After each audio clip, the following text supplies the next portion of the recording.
तो जहां चौराहे पे ऊपर आपको कहीं भीड़ मिल जाए, जहां आपको कोई जिस रंग का पटका कोई जरा सा आगे आके आपके उसमें डाल दे, मैं आप उसी की डुगडुगी जो है वो बजानी शुरू कर देते हैं। आप मेजर हैं, रिटायर्ड मेजर हैं आर्मी से, और मैं समझता हूं कि आपका जो राजनीतिक आचरण रहा है, और राजनीतिक आचरण ही नहीं कहूंगा, आपने अपने जीवन में जिस तरीके से कभी इधर कभी उधर, इस डाली पे कभी उस डाली पे उछल कूद की है, आपने तो एक जो फौज के मेजर का पद होता है उसको एक उसके लिए जाना जाता है कि मेजर अपनी जुमार के पक्के होते हैं। जो फौजी है वो कट जाता है लेकिन शान के खिलाफ कभी नहीं जाता।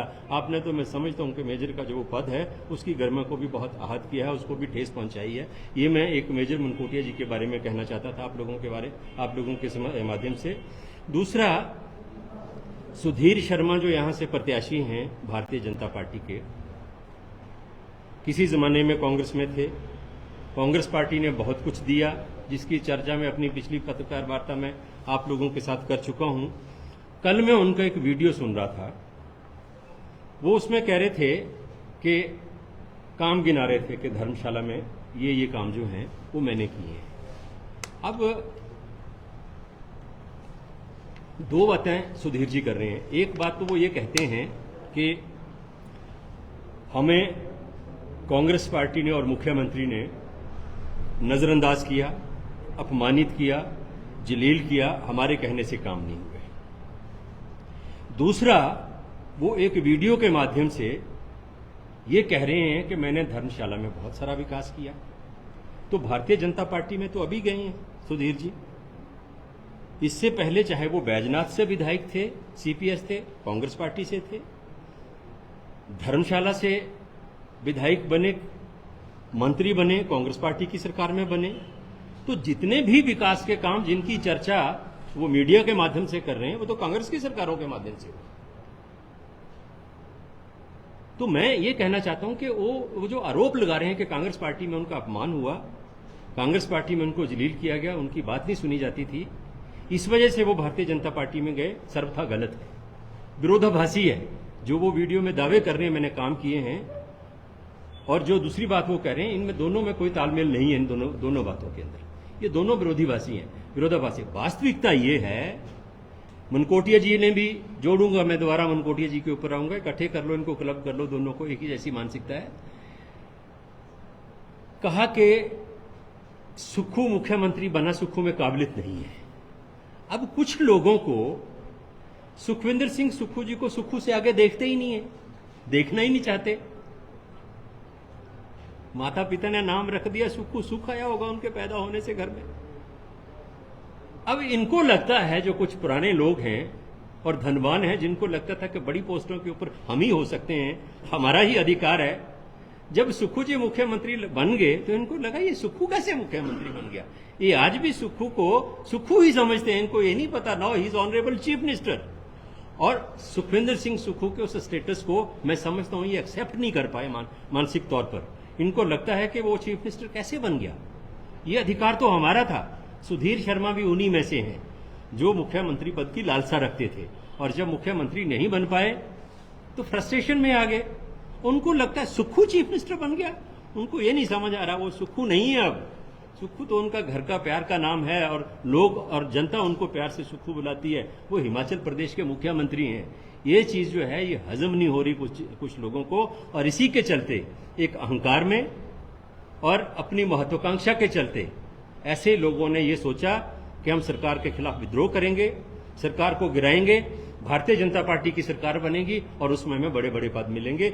इस मंशा से, इस महत्वाकांक्षा से आपने सरकार, कांग्रेस पार्टी, और जिस पार्टी ने आपका पालन किया, पोषण किया, जिस पार्टी ने आपको बड़े बड़े पदों तक पहुंचाया, उसकी पीठ में आपने छुरा घोंपाया। लेकिन झूठा प्रचार करके, झूठे आरोप लगाकर आप तथ्यों को जो है वो गलत साबित नहीं कर सकते। इन चुनावों में एक चीज बड़ी स्पष्ट है हिमाचल प्रदेश के अंदर, कि इस तरह के चुनाव हिमाचल प्रदेश में जो है, विधानसभा की बात कर रहा हूं, पहली बार ऐसी परिस्थितियों में हो रहे हैं। और हिमाचल प्रदेश क्योंकि एक शिक्षित राज्य है, और शिक्षा के क्षेत्र में हिमाचल में दूसरे नंबर पर हैं, संवेदनशील लोग हैं, और हिमाचल ने कभी भी हॉर्स ट्रेडिंग की, खरीदो फरोख्त की, बेईमानी की, छल की, कपट की राजनीति को महत्व नहीं दिया है। एक्सेप्ट नहीं किया है। और इन चुनावों में भी मैं समझता हूं कि हिमाचल प्रदेश की जनता जो है, ये जो खरीद फरोख्त हुई है, दल बदल हुआ है, जमीर बेचा गया, ईमान बेचा गया, खुद को बेचा गया, इस तरह की राजनीति जो है इसको हिमाचल के लोग एक्सेप्ट करने वाले नहीं हैं। और हिमाचल प्रदेश के लोकसभा के जो चुनाव हैं उनमें भी भारतीय जनता पार्टी को हिमाचल प्रदेश के अंदर ये जो खरीद फरोख्त की राजनीति, तोड़ फोड़ की राजनीति, सरकारों को टॉपल करने की पॉलिटिक्स भारतीय जनता पार्टी ने की है, उसका नुकसान लोकसभा के चुनावों में भी भारतीय जनता पार्टी को निश्चित तौर पर होने जा रहा है। हिमाचल प्रदेश के लोग किसी भी सूरत में, किसी भी स्थिति में इस तरह की अनैतिक धनबल की राजनीति को प्रोत्साहित करने वाले नहीं हैं। हिमाचल प्रदेश के इन चुनावों के नतीजे भारतीय जनता पार्टी के लिए शॉकिंग होंगे और हमें गर्व है अपने हिमाचल प्रदेश के लोगों के ऊपर, हिमाचल प्रदेश की जनता के ऊपर, कि हिमाचल प्रदेश के लोगों ने हमेशा कई तरह के मामलों में एक नज़ीर स्थापित की है। आपने देखा कि जब पूरे देश के अंदर भारतीय जनता पार्टी की जीत का सिलसिला चल रहा था, हिमाचल प्रदेश में लोगों ने कांग्रेस पार्टी की सरकार बनाकर उस सिलसिले को तोड़ा और देश के अंदर एक नई राजनीति को दिशा दी। उसी तरीके से जो खरीद फरोख्त की राजनीति और विधायकों को खरीदने की राजनीति, सांसदों को खरीदने की राजनीति देश के अंदर जो आज भारतीय जनता पार्टी के माध्यम से चल रही है, मैं समझता हूं कि इसको भी पूर्ण विराम जो है वो हिमाचल प्रदेश की जनता इन चुनावों में लगाने जा रही है। बस इतना ही मुझे आप लोगों से कहना था। आपका कोई सवाल हो तो आपका स्वागत है।